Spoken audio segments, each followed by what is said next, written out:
নমস্কার, শুভ অষ্টমী। আমরা চলে এসেছি আজ পুজো পরিক্রমা করতে করতে বেহালার বরিশা ক্লাবে।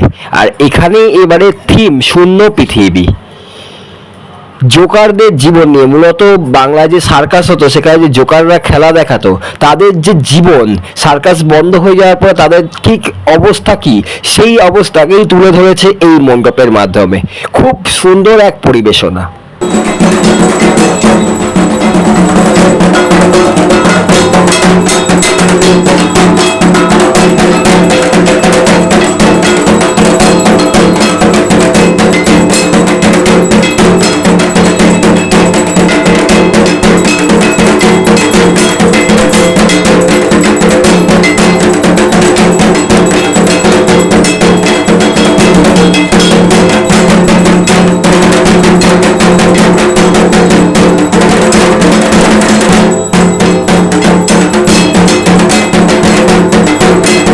আর মণ্ডপ সজ্জার পাশাপাশি রয়েছে সুউচ্চ এবং খুব সুন্দর একটি প্রতিমাও।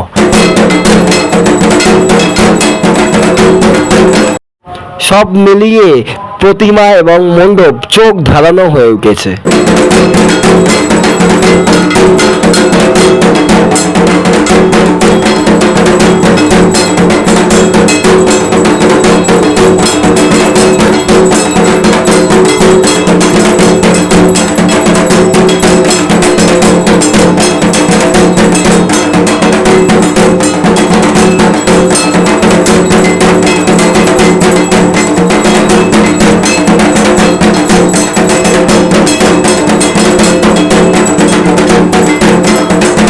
এখানে বেশ কিছু সার্কাসের জোকারদেরও আনা হয়েছে, যাদের কিন্তু লাইভ পারফরমেন্স এখানে চলছিল। তারই একটা ঝলক দেখে নিন।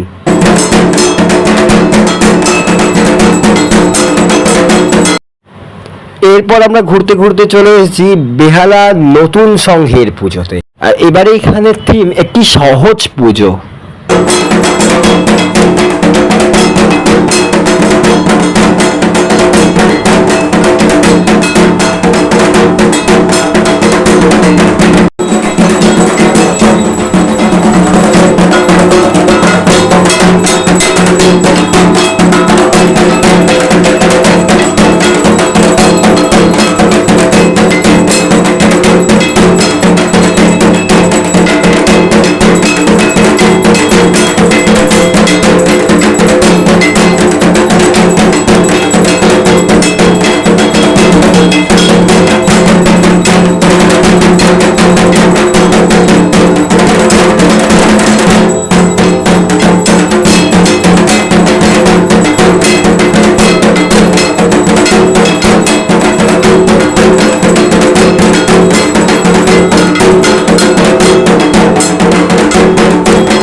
আর ফাইনালি প্রায় 1 ঘন্টার কাছাকাছি লাইনে দাঁড়ানোর পর আমরা চলে এসেছি সেই বেহালা নতুন দলে, যেখানে কিন্তু একটি রাজবাড়ির আদলে মণ্ডপ তৈরি করা আছে। মণ্ডপে ঢুকেই বুঝতে পারছো, সেটা মানে ঠিক যেন মনে হচ্ছে আমি বাজিরাও মাস্তানি কিংবা পাতবাবাতের কোনো সেটে রয়েছি।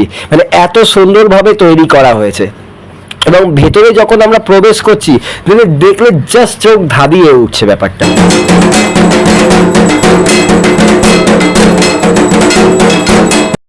সেই রাজস্থানী প্যালেসগুলো যেমন আমরা দেখে থাকি সিনেমা বা সিরিয়ালে, ঠিক সেই ধরনের তৈরি করা হয়েছে মণ্ডপটিকে। মানে দুর্ধর্ষ কাজ, পুরো আশেপাশের এরিয়া জুড়ে করা হয়েছে এবং ওপর অব্দি কিন্তু ঢেকে দেওয়া হয়েছে। খুব সুন্দর কাজ হয়েছে এখানে কিন্তু।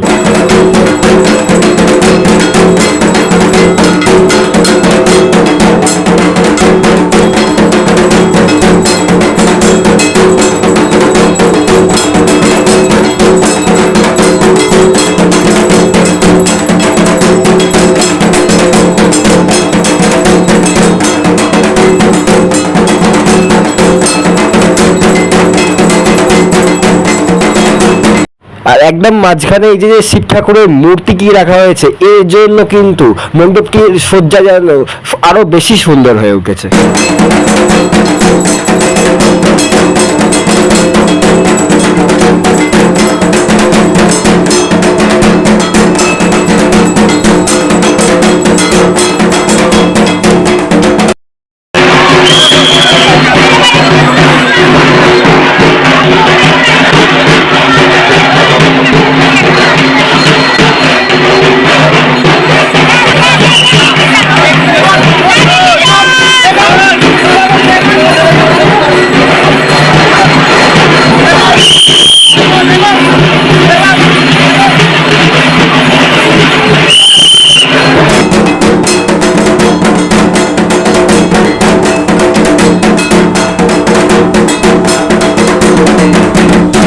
তো এখনকার মতো এই পর্যন্তই, দেখা হচ্ছে আবারও পরের পর্বে। দেখতে থাকো এক্সপ্লোরিং বাংলা লোকাল প্রাইড। পুজো পরিক্রমার আবার একটা নতুন এপিসোড নিয়ে ফিরছি খুব তাড়াতাড়ি।